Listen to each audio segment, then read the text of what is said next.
the Baltimore Zoo. And a couple of weeks after Kissinger had taken over this responsibility as director of the zoo, the mayor went in to inspect to see how he was doing, and as he does, he went through and checked everything out very carefully, and he went up to him afterwards and said, Mr. Kissinger, I am incredibly impressed with the job you're doing here in our zoo in Baltimore. He said, you've achieved something here in Baltimore that's never been done in any other zoo in the world. You have got the lion and the lamb living together in peace in the same cage. I knew you were, a magnificent negotiator and statesman, but how did you do this? And Kissinger, some of you spend time with him, you know how he talks, everything is global, He said, well, it's really very simple. I discovered that if you add a new lamb each morning,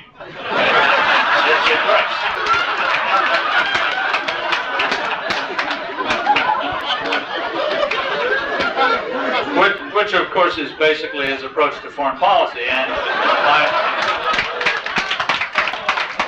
I'm sorry. I heard one over the weekend. Senator Sam Nunn from Georgia said that Kissinger, the next volume of Kissinger's memoirs is going to be entitled "Great Men Who Have Known Me." The great thing, though, about Henry Kissinger is that if he were here, he would love all of these jokes, so you can tell him I told him and it'll be all right.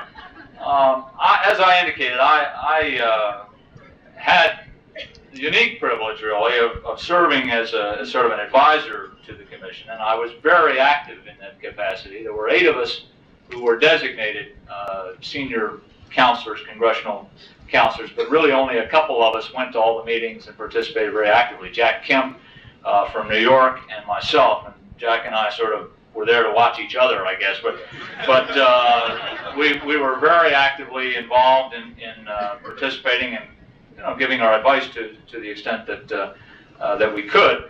And I do want to say, in all seriousness, that my ability to function in that capacity owes a great deal to Secretary Kissinger and his commitment to make it an open process that was very genuinely bipartisan, in the sense that I, as a Democratic member of Congress, was permitted to participate very actively, attend all the meetings, go on the trips, etc.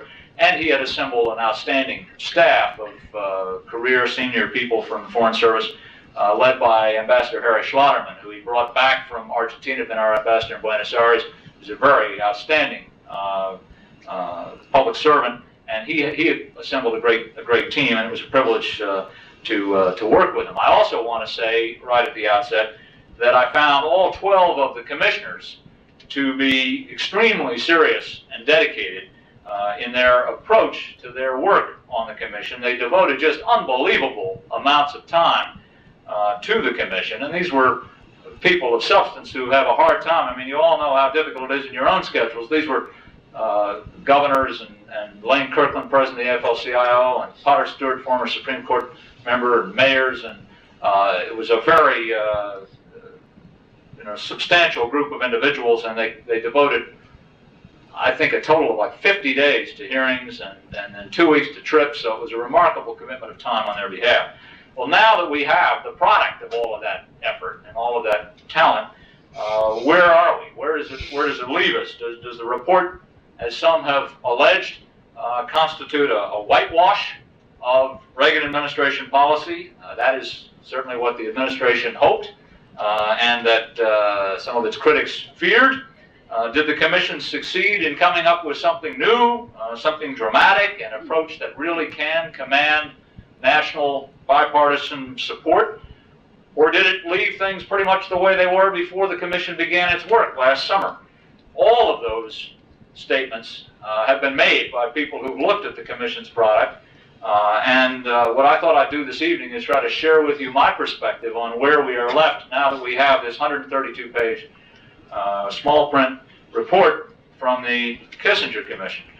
First of all, I think that the commission really surprised a lot of people by producing a great many very positive, very specific recommendations about things that the United States can do in Latin America to improve our policy there and to improve conditions there. I think the recommendations for economic and human development are extremely constructive, and I plan to support them in the Congress.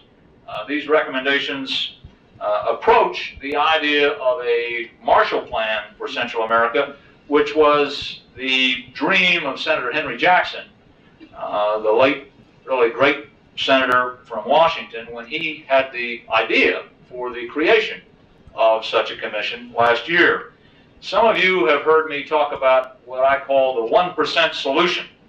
I have argued now for several years that if we could somehow find it within our process to devote 1% of our defense budget, take 1% away from the Pentagon, 1% of our defense budget, which the administration is projecting at $1.8 trillion over the next 5 years. We could take 1% of that and devote it to economic and social development in Central America rather than to, quote, defense, quote. I have argued that our security problems in the region would very drastically be reduced. That would mean, obviously, $18 billion during that 5-year period. Everett Dirksen used to say $1 billion here, $1 billion there. Pretty soon you're talking about real money. And $18 billion would be real money in the context of what the United States has done historically in Latin America. As you know, the Commission has recommended a 5-year program of about $8 billion, which is about half of what I've been talking about with a 1% solution. They didn't buy the idea of taking it away from the Defense Department. They just say, let's add it to the deficit. But they did buy the concept of a substantial economic development program. And this, if we committed ourselves to an $8 billion program, that would be essentially a doubling of the resources that the United States currently devotes to economic and social development here in our own neighborhood. It does not approximate what we spend in the Middle East, but it would be a substantial commitment. One of the recommendations that I find especially exciting in the Kissinger Commission report is in the area of scholarships. I have been advocating for a number of years substantial increases in funding for scholarships for Latin Americans to study in the United States, particularly poor Latin Americans.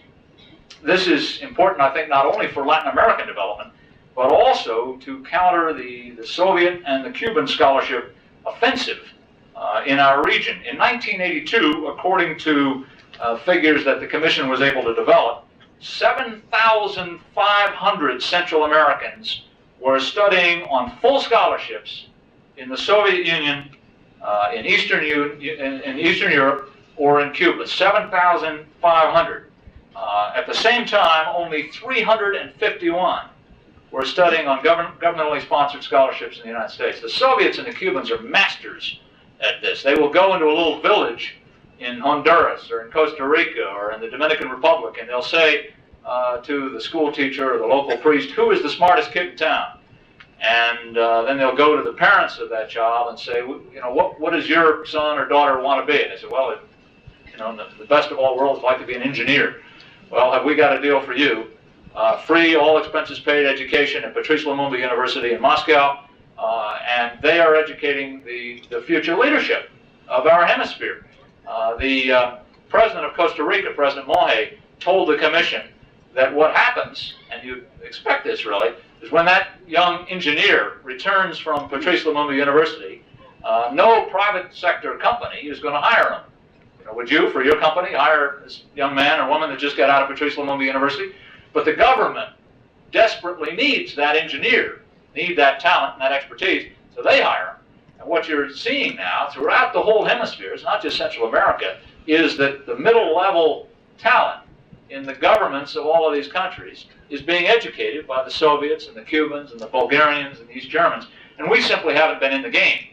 The Commission recommended that the Congress approve a program that the United States begin trying to educate at least every year 10,000 people from our hemisphere to combat that 7,500 that the Soviets and the Cubans are educating. And I intend to introduce legislation to implement that specific recommendation of the Commission, because I think it's incredibly short-sighted that we have not been doing that.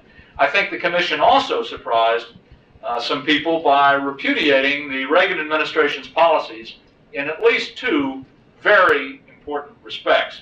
First, as you've been reading, the report specifically endorses the concept of making military aid to El Salvador conditional by law on demonstrated progress toward, as the Commission said, free elections, freedom of association, the establishment of the rule of law and an effective judicial system, termination of the death squads, these right-wing thugs who think that the way to fight communists is to kill nuns and to kill moderate political leaders and labor organizers, and the prosecution of those who are guilty of the political murders that have taken place in Salvador. This is precisely, of course, the position that President Reagan vetoed with his pocket veto on November 30th of this year. The Commission further recommends that these conditions should be, quote, seriously enforced, close quote, which I think is an implicit, if not explicit, recognition that those conditions were not seriously enforced when they were in the law prior to President Reagan's pocket veto of the certification bill back in November. Second, the report specifically states that Guatemala should not yet receive any military assistance because of its dismal human rights record. Every year, the Reagan administration has come back to Congress and asked us for approving military assistance for Guatemala, and every year the Congress has refused. I would hope, frankly, that this report would put that issue to rest, at least for a while, although yesterday afternoon I got a call at home from the New York Times and was asked what I knew about the $2 million in military assistance for Guatemala that the Reagan administration has decided to give them this week. So the issue has not been put to rest, despite the Commission's very direct statement on this point. The Commission's Salvador certification recommendation is, in my judgment, far from perfect. It contains, for example, no reference whatsoever to the land reform program, which many of us in the Congress have felt is a key to real progress in Salvador. Perhaps even more importantly, it contains no requirement that the Salvadoran government be actively pursuing negotiated settlement of the conflict in that country, which I think people are increasingly recognizing, certainly in the Congress, as really the key to achieving anything else in Salvador. Still, I doubt that there is anyone in this room who would have predicted 3 months ago that a commission chaired by Henry Kissinger and designated by Ronald Reagan would recommend that all military assistance to El Salvador should be, quote, contingent upon, close quote, El Salvador meeting conditions that country is obviously not meeting. If the Commission's recommendation were accepted and implemented today, there would be no military aid going to El Salvador. That recommendation is so strong that I'm not even sure that I agree with it. So I think it is quite an indication that the Commission was able to come out with recommendations that were unanticipated, certainly by people who have been critical of Reagan administration policy. Now, to help the President implement that particular recommendation of the Kissinger Commission, last week I introduced in the House, and Senator Dodd introduced in the Senate, a certification bill. There were 81 co-sponsors of my bill in the House, including a number of my colleagues from Maryland. A certification bill identical to the one the President pocket vetoed last November. It is my plan to seek immediate action on that bill, and I think the Congress will pass it again.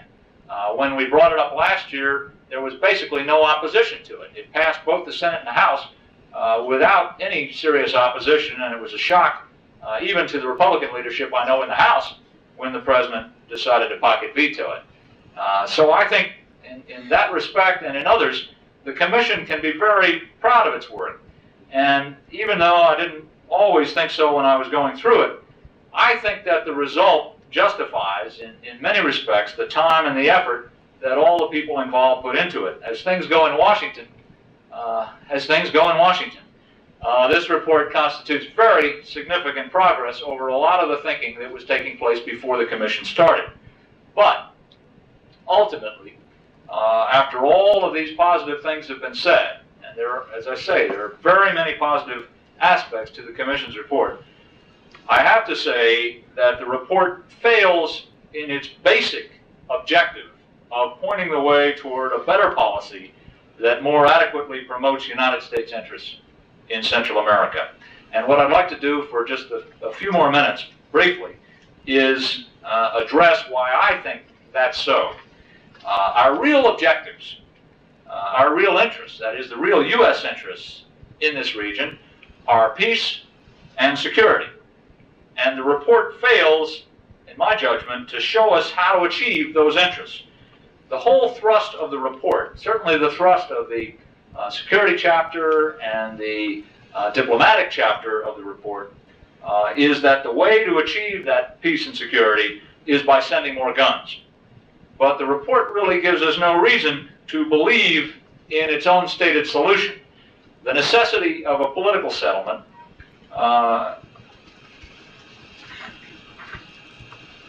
excuse me. In reality, the way to promote those interests of the United States is through, in my view, political settlements within and among the countries of Central America, but except really for some rhetorical vows toward the necessity of a political settlement, the report ignores that fundamental reality. Instead, it calls for a tripling of military assistance to El Salvador in the expectation that that aid is somehow going to enable the Salvadoran army to bring peace by defeating the guerrillas. And the report says that the Sandinistas in Nicaragua should either voluntarily relinquish their hold on their country or face the, quote, ultimate recourse, close quote, of United States military force. In other words, the report says, in essence, that the only thing to be negotiated is the enemy's surrender. In short, the central thrust of this report is to recommend military solutions for the region and to deny the viability of political solutions. And that, unfortunately, negates many of the report's very positive features. The Commission's thesis that we can increase military aid for El Salvador and increase pressure for human rights at the same time is fundamentally flawed. The Evening Sun, in an editorial last week, I think made this case very, very effectively. We can't tell the Salvadoran military that freedom in our hemisphere depends on their winning the war and say that they need about $400 million from the United States in order to do that. And then, expect them to believe that we're going to cut off that assistance unless they change the total nature of their society. You just cannot give them both of those messages at the same time. The Commission concedes that peace in Central America is a prerequisite to economic development, but its thesis that the way to bring about that peace is through the drastic escalation of military force is, I fear, equally flawed.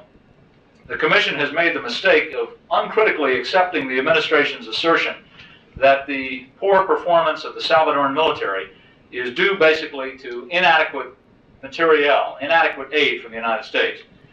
It's not, as you can very often get Salvadoran and American military officials to admit to you when you visit Salvador and talk with them. The problems of the Salvadoran military lie within itself, and they lie within the society that it's defending.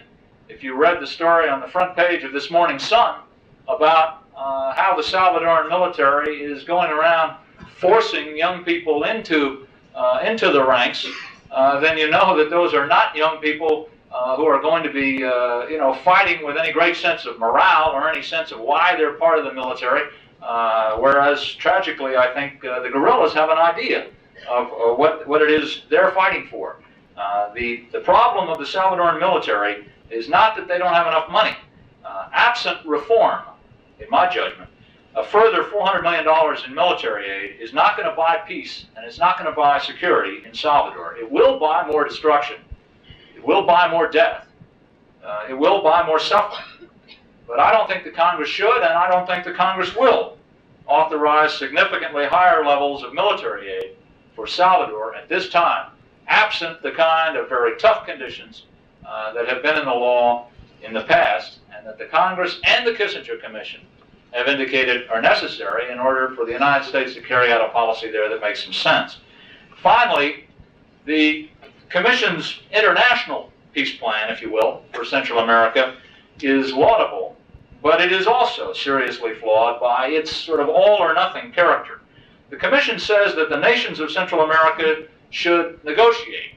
They should negotiate a foolproof, ironclad, verifiable agreement with no loopholes to remove completely all foreign influence and all possible threats to everybody's security and change themselves into pluralistic democracies that hold free elections and defend human rights. Now, every one of us in this room is for that. I'm for that, you're for that. But I suspect we all recognize that that is not going to happen tonight or tomorrow morning or next week. Is there no middle road? Are there no arrangements that adequately, if imperfectly, protect our security short of the millennium? The report says there are not. That if, for example, the Sandinistas will not accept those arrangements, then they have to be removed by force. That is the bottom line of the Commission. And that, ladies and gentlemen, is a prescription for war. The Commission notes at several points in its report its preference for political and diplomatic solutions to Central America's problems. But the thrust of the report constitutes a basic rejection of the conditions for such a solution, which are, first, acceptance of the existence of the government of Nicaragua. Second, acceptance of the participation of the Salvadoran left in some kind of legitimate political process in Salvador. If you don't accept them, then you have to defeat them. That's true. That's clear. But the essence of the Commission's recommendations is that the Sandinista regime can be accepted only if it changes into another kind of regime, and that the Salvadoran left has to be defeated militarily, or it has to surrender first, and then it will be permitted to participate in elections or whatever on the government's terms. That is not the path to a political solution. It is a path toward increased tension. It is a path toward increasing military escalation. It really is a path toward war in Central America. As we consider these issues, we should always keep before us an essential truth that is stated in the introduction to another report on Central America. There are lots of reports coming out now, all timed to coincide with the issuance of the Kissinger Commission report. Another report, which was released almost on the same day as the Kissinger Commission report, which was put out by the Carnegie Endowment. That report said, and I quote, "The United States has three basic policy options in Central America. It can seek, primarily through force, to revive American hegemony in the region. It can unilaterally withdraw from the region, or it can seek to promote and support regional political settlements." Well, the whole thrust of the Kissinger Commission report, in my view, is in the direction of the first option, the restoration of United States hegemony. And perhaps the most basic weakness in the report lies in its failure to spell out for us the truly enormous costs of attempting to implement that option. You know, serious people can say, and Freddie Clay did when he spoke here before the Baltimore Council a few months ago, very serious people can make the case that that's the option we should pursue. But if they're going to make that case, then it seems to me they have a responsibility to spell out what the costs of that option are to our country and to our hemisphere.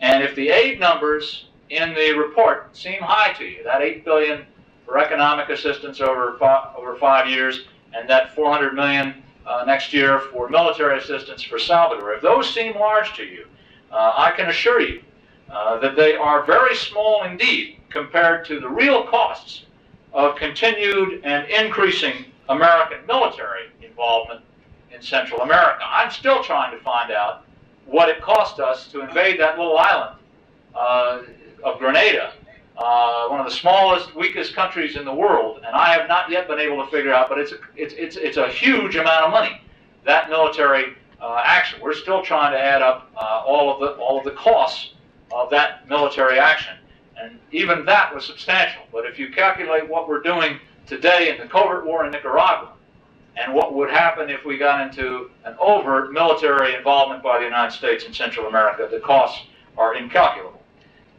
It is the consensus, I think, of many of my colleagues in the Congress. It is certainly the consensus of most of the experts on Central America that we in the Congress have had the opportunity to hear from. We held the other day the 20th hearing in the last 2.5 years on Salvador in my subcommittee, the Subcommittee on Western Hemisphere Affairs, and I believe I have heard from every academic expert in the country on Salvador and on Central America generally. And all of them, I mean, it really is a consensus on this, that the third option, the regional settlement, is the one that we ought to be pursuing, and that we ought to be pursuing urgently and vigorously.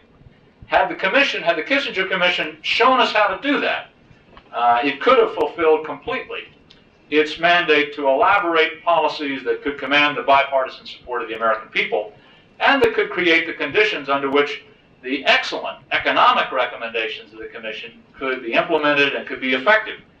But that task, I think, still lies before us.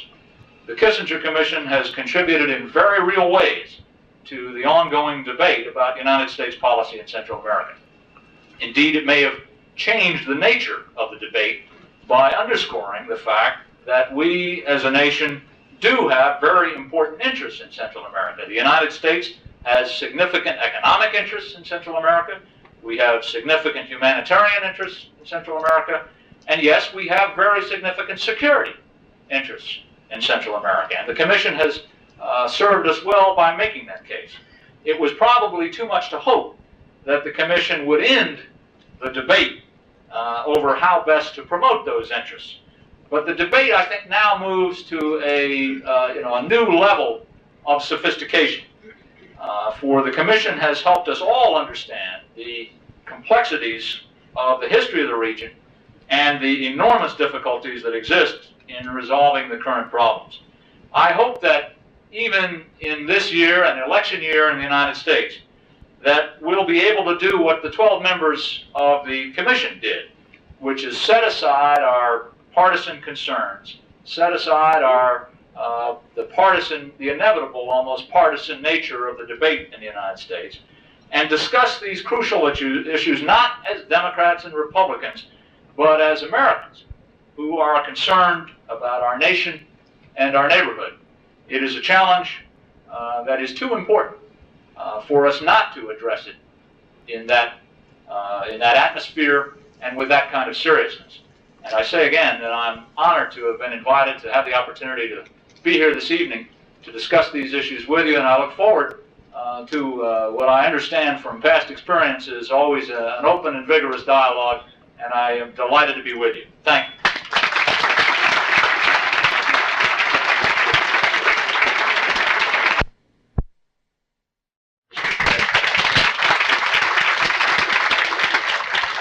Greatly confident that the report probably would not have been what it is today without the kind of contribution that you must have made in preparation of that report. As the Congressman has said, he's going to field questions. And I'll ask Dr. Byrd to act as a traffic cop, the interlocutor to your questions, rather than having you barrage our good congressman with, I know, the number that you'll have on hand. Dr. Byrd?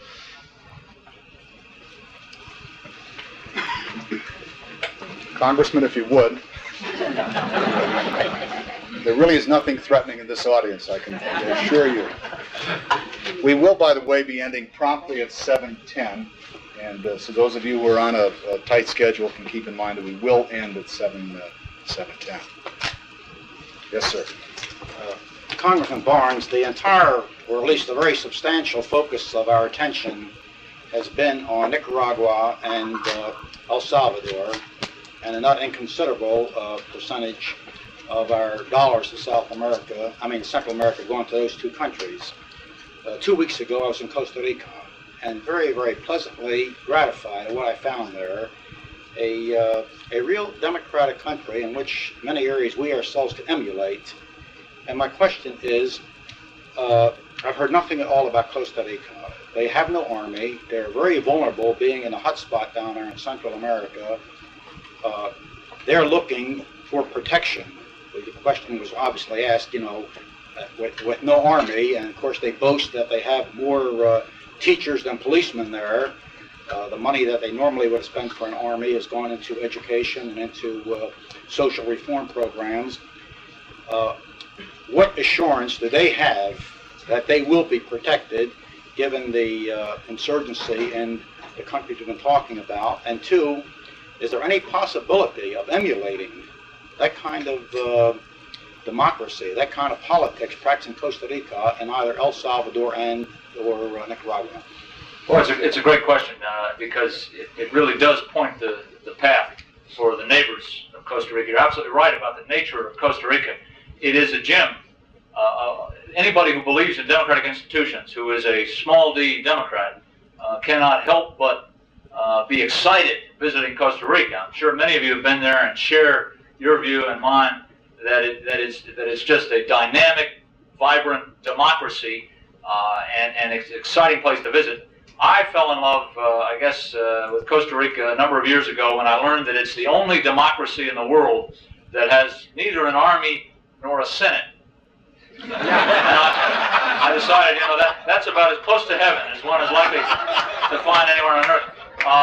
They have a Congress, one House Congress. They call it the House of Representatives. They really know how to do things right there. And you're also right about the nature of how they've spent their money in Costa Rica. Like many of its neighbors, Costa Rica had been through a series of military dictatorships. And in 1948, there was a revolution to throw out the latest military dictator. And the revolution was led by a little guy about this tall by the name of Pepe Figueres, who is still alive, still going strong. He's in his 80s. I've had the privilege of meeting with him a few times. He had this crazy idea in 1948 that the way to do away with military dictatorships was to do away with the military. And they abolished their army in 1948, and it's worked. They put themselves at the mercy of the international community. They depend upon the Organization of American States, the Rio Treaty, and they depend, as you indicated, on us basically for their security and for their protection. And instead of spending their money, as all their neighbors have, on the military, as you say, they put their money into a remarkable social welfare system. They have universal education. They have national health insurance. They have a Social Security system that, if President Reagan is reelected, will be a lot better than ours. They've shown what you can do if you don't spend all your money on the military, if you're prepared to spend it on your people. And it is an exciting place to visit and to see that. You're right, it should be a model for its neighbors. Their neighbors sometimes don't like to hear that. They all have a little bit of an inferiority thing about Costa Rica, and the Costa Ricans have a little superiority thing about their own democracy and how successful it's been. And so there's some jealousies about it. But it does demonstrate that there is a fallacy to this thesis that some in the United States have, that, you know, all those people down there are these Latins, they don't know how to run a democracy, and even if they ever had the chance, they wouldn't be able to do it. Well, it's not. They've proven it can work and work very, very beautifully. We do have a responsibility to protect them and to assist them. They're going through still a very difficult economic period. People up here don't tend to differentiate Costa Rica from El Salvador or Guatemala. I mean, businessman or businesswoman in Baltimore considering making an investment says Central America, you got to be kidding. I'm not going to put my investment in Central America. And so the Costa Ricans have been affected, even though they're not involved in all of the turmoil and the chaos, they have been affected, their economy, very substantially. I got through the House, and Senator Eagleton got through the Senate, a nice increase in economic assistance last year from the United States to try to help them along through this period. But they are nervous. They are scared stiff that what's happening in Guatemala and what's happening in Salvador and what's happening in Nicaragua is going to spill over into their territory and affect their peace that they've had all these years. And we're already seeing that. The RDA group, led by Aiden Pastora, one of the groups of guerrillas that's operating to attack the Sandinistas, is operating out of Costa Rica. And so they're already getting caught up in that, and they're very nervous about it. And the international community has a responsibility, it seems to me, to assure that that little fragile democracy is going to be protected. Yes. I represent CAST, which is the Central American Solidarity Committee here in Baltimore. We study greatly on this subject. One thing that I wish to ask is, how great do you think this administration's commitment to constitutional guarantees of its citizenry? My examples are, for instance, when Thomas Jorge was invited to come here and speak, and Johns Hopkins University was one of the schools who invited him. The day before he was to embark, the State Department would not allow his visa to go through. I called the State Department and was told that I could feel that was an abrogation of my right to freedom of speech and association if I wished. However, the State Department felt it was their right to do that. I inquired, are we at war with Nicaragua? No, we're not at war with Nicaragua. But he did not see fit to answer me in any constructive way as to why Thomas Borge was not allowed to be here. I recall when Edwin Meese, at the beginning of Mr. Reagan's term, was asked how much input there would be allowed in foreign policy. He said, the people have voted for the president, and that is the extent of the referendum that anyone will get on foreign policy with this administration. Would you like the Congress? Would you like the Congressman's comment on that? Well, I would like to know, in view of the fact that Mr. Meese is now going to be, provided he's affirmed by the Senate, our Attorney General, and given the pocket veto and the sort of things, how great do you think this administration's commitment to our constitutional rights is? Well, to take the specific case of the denial of the visa to Tomas Borge, I made representations to the administration on behalf of Johns Hopkins University because they had invited him to speak, that the denial of his visa had no basis. In fact, almost every newspaper in the area editorialized in opposition to the administration. I know the Sun did, the Post did, in opposition to the administration's decision to deny him a visa to come here. One of the strengths of our system is that we debate openly these policies, and we can agree and disagree, and we do so in a democratic system. And I think it's very unfortunate that in that instance, and in some others that I could name, the administration has denied the right of people to come here to give the Congress information, to give American people information. It may be propaganda, but we have the capability in this country to absorb that and understand where he's coming from. We know who he is. He's an official of that government. He's obviously going to represent his government's viewpoint. When we hear it, we're going to see it in that context. We shouldn't be afraid to hear it. We shouldn't, we are a strong country. Nicaragua is a tiny little country. We should not be fearful of hearing its leaders' explications of their country's policies. I think it was a very serious mistake on the part of the administration, and it typifies an attitude about these issues that's been extremely unfortunate. I hope that they will be a little bigger, frankly, in the future, and will not feel that we have to restrict access by the American people to different ideas. That is not the nature of our system, and really the beauty of our system is that it is open. We allow anybody to say what he or she thinks, and then we make up our own minds about what we believe. I have not read the report, but some of the language which you have talked about, using the ultimate recourse of U.S. military force in Nicaragua, strikes me as a very peculiar recommendation coming from an official commission sponsored by the U.S. government. I didn't know that we were in the business of sanctioning intervention in the affairs of a foreign state. Perhaps I am missing the context in which that was placed, but I just find that a very startling proposal by an official commission sanctioned in effect by the government. Am I misreading that, or is no, you're reading it absolutely right. I agree with you. How is that argued or debated? Well, the commission, the debate was really in two contexts. One was over the appropriateness of the current policy of the United States, which is to further the not very secret covert war against Nicaragua. It's no secret to anybody in this room. We are at war, basically, although the State Department say, no, we're not. We've got an ambassador, Tony Quinton, who sits in Managua, meets every day with the Nicaraguan leadership. They have an ambassador in Washington. But we've got 14,000 troops in the field in Nicaragua. If you took their population and juxtaposed it to the population of the United States and took the 14,000 guerrillas who are fighting in Nicaragua against the Nicaraguan government today and had a comparable force in the United States, there would be 500,000 men in the field in the United States engaged in trying to overthrow the government of the United States.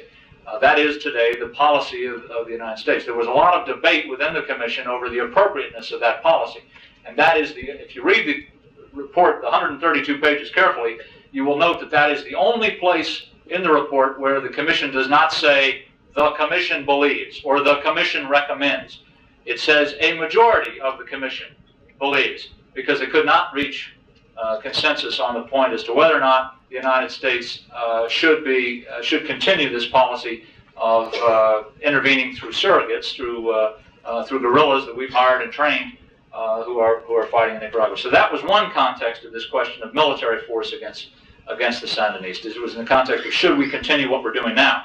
The other context is if nothing works, if the pressure that's on them, military pressure, economic pressure, diplomatic pressure, doesn't work, and they continue to be the kind of people that they are, then what do we do? And that is the context in which the Commission said, then the United States retains the, quote, ultimate recourse, quote, of using direct military force against Nicaragua. I agree with you that that is a rather extraordinary statement for a signatory of the Rio Treaty, signatory of the Charter of the Organization of American States, which specifically prohibits that kind of action. We didn't just sign it, we wrote it. I mean, the OAS Charter was written in the State Department and then carried around the world and given around the hemisphere and given to other countries, and we signed them on and they all joined in. But what we're doing now is clearly in contravention of that charter, and the statement of the Commission would be as well. Yes, sir. I have a question about economic aid as proposed, but I can't resist making just this comment. Don't you feel that the Reagan administration will take out of the report only the things it wants, which will deal with the massive increases in military aid and so on? But let me ask my economic question.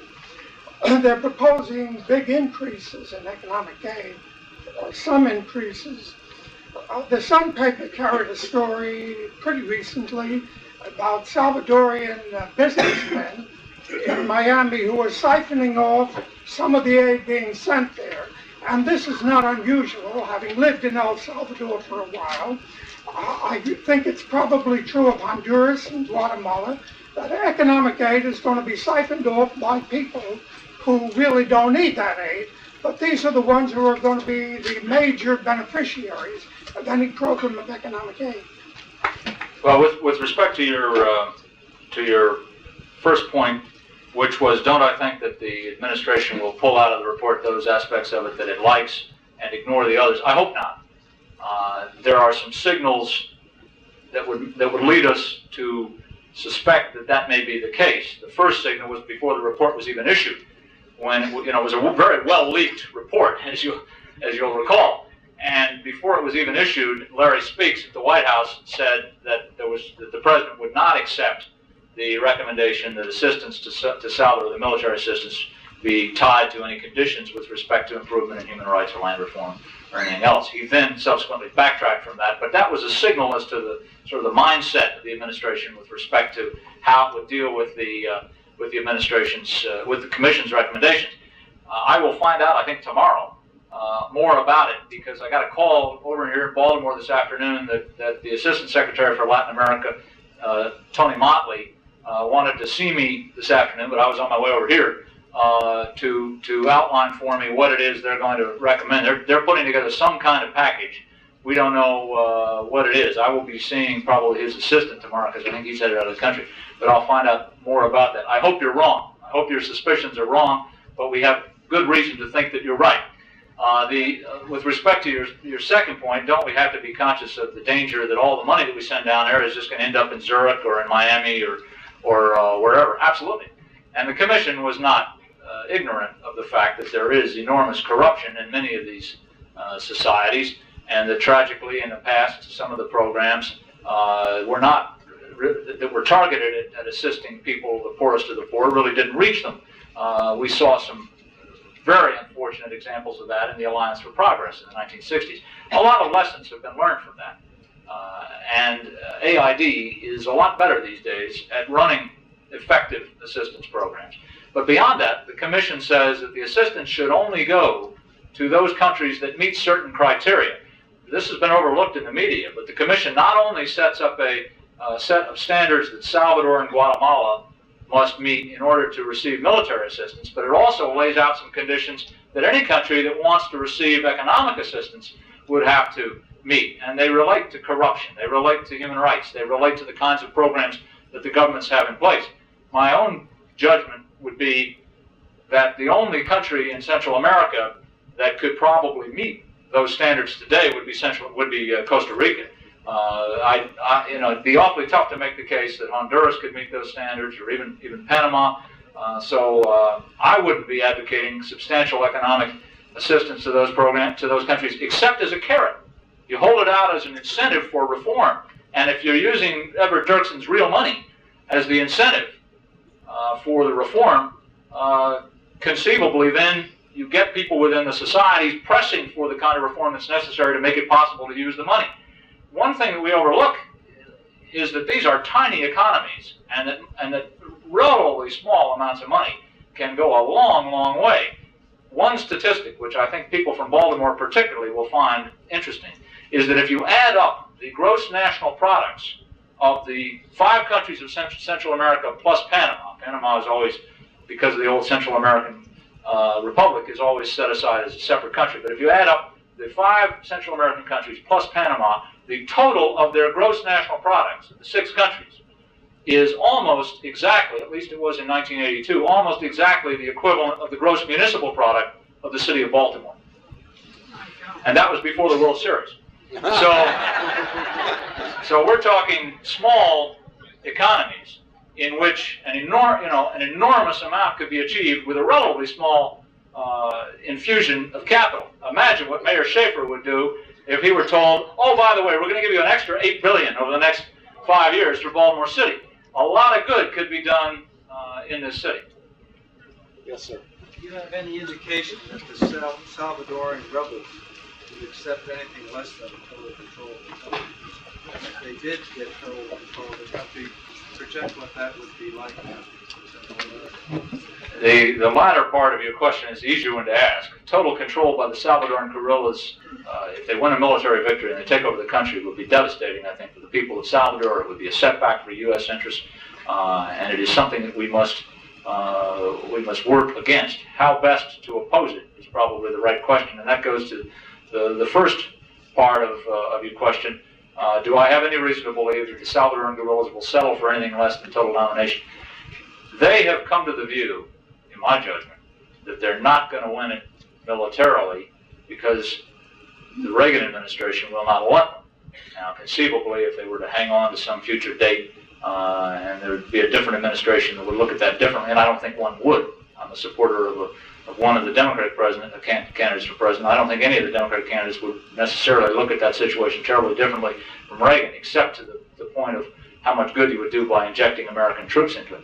I think they've come to the view that a military victory is not in their interest, that it won't be allowed. That if tomorrow the Salvadoran military and the Salvadoran government collapsed, that the United States would act to prohibit the Salvadoran left, the Marxist-Leninist left, from taking control of the government.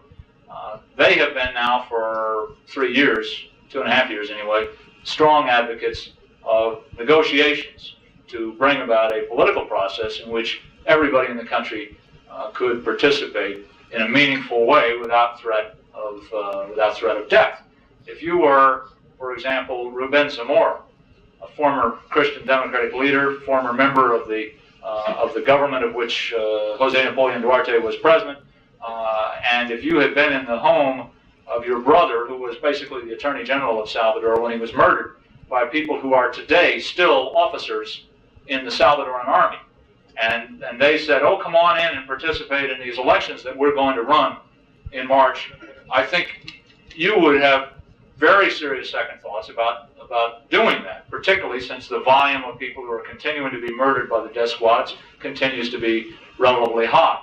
So what the guerrillas have been arguing, or at least the political front of the guerrillas have been arguing, is that there should be negotiations to establish a process in which everyone could have confidence. My own view is that it would probably start, if you could get negotiations started tomorrow morning, the first thing you'd probably try to work toward would be a ceasefire. The second thing you'd probably try to work toward would be some kind of international supervision of a political process that would permit everybody in the country to participate openly and fairly without fear of violence.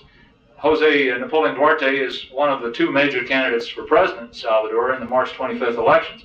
He argues that one of the things he wants to do after the elections are held, if he wins, is to have what he calls a national dialogue, which would include everybody, the guerrillas, the church, the labor movement, the private sector, everybody. And he uses the term dialogue because if you use the term negotiations in Salvador, you tend to end up dead rather quick. I don't say that in a frivolous way. That's what happened. Duarte is a very courageous, in my view, a very courageous, committed Democrat, small d Democrat, and he believes that the answer to his country's problems is a political settlement. I've already answered too long on this question, but I try to listen to a lot of different people to form my own judgments about what's right in Salvador. And the people I've come to have the most respect for, now that I've been doing this for a number of years, are religious leaders, the campesino union leaders, people who are willing to put their lives on the line to organize a free labor movement in Salvador, and some of the social democrats and Christian Democrats who have had the courage to remain in that country despite the fact that their colleagues just keep getting murdered day after day. They have the courage to keep coming forward, and I meet with them regularly in Washington, and I've had the opportunity to meet with them on a number of occasions in Salvador, and I try to listen to them. And what they're saying is that what is desperately needed is a political settlement of this problem. It's not a military problem. There is a military dimension to the crisis in Salvador, and we shouldn't be blind to that. There are guerrillas out there that are trying to take the country over, and you've got a right-wing, fascistic, violent movement that is also a very significant part of the problem in Salvador. But the basic problem is not a military problem. It is a political problem. Yes, sir. It sounded like one of the themes of the Commission's report was a refusal to recognize the legitimacy of the left. Is that correct? And if so, why? Where do you think that came from? That is correct. I think it reflects a number of factors. It reflects the view of the Reagan administration. It reflects the view of Secretary Kissinger and his experience with Vietnam, which was a dominating factor in the discussions in the Commission throughout. Kissinger constantly, in his own thinking, reverts to Vietnam and what he perceives to be the mistakes that were made there. He has a different perception as to what those mistakes were than a lot of other people who followed Vietnam do. But it's clearly a major focus of his thinking, and he tries to juxtapose that. He does juxtapose that to Central America. I think your analysis is correct. Yes, ma'am. What specifically can the United States do to promote a political settlement in El Salvador? We can turn the key. The Salvadoran military is very much at this point a creation of Washington. Obviously, we pay all the salaries, we buy all the bullets. It is our surrogate military in that country, and if the United States puts its imprimatur behind a political settlement and behind an effort to get people talking, I mean, it might not go anywhere. It is conceivable that it will not be possible to achieve these things. It's very difficult. There are lots of areas of the world where it's very difficult to achieve anything in a negotiated diplomatic or political initiative, but we ought to try. And if the United States made it clear to the Salvadoran military that this was something that was part of our policy and that we were supporting, and that we were not going to be very forthcoming with respect to their needs and their desires unless they went along with it, we would see I believe we would see a change, a dramatic change in the attitude of the Salvadoran military. The military still runs that country. I have great respect for President Magana of Salvador, not only because he used to be from Montgomery County. When he worked at the World Bank, he lived a few blocks from where I now live, and his children went to the Montgomery County public schools. But because I believe he is a man who's in an impossible spot trying to do a difficult job. An anecdote which shows a little bit of it, a unique experience. The Commission, we all trooped to Salvador for our day in El Salvador, and there were the 12 commissioners and the 8 counselors and I don't know, 10 or 12 staff and whatnot, and we all went in this big room in the presidential palace in Salvador to meet with the president, and he met with us alone, with nobody, no aid in sight. And we had a pretty frank discussion of his concerns and his own inabilities to deal with this and that. And it struck me as I sort of looked around the room and I thought, wait a minute, there's no military attaché here, you know, there's no assistant, there's nobody taking notes. It was clear that he felt in order to have the kind of candid discussion he wanted with us, he had to meet alone. And he's quick to concede that he doesn't run the country and that he has his own problems. General Vitas Casanova, the commander-in-chief of the military, is quick to concede that he can't just say this, and this is going to happen and have it happen. You have a sort of a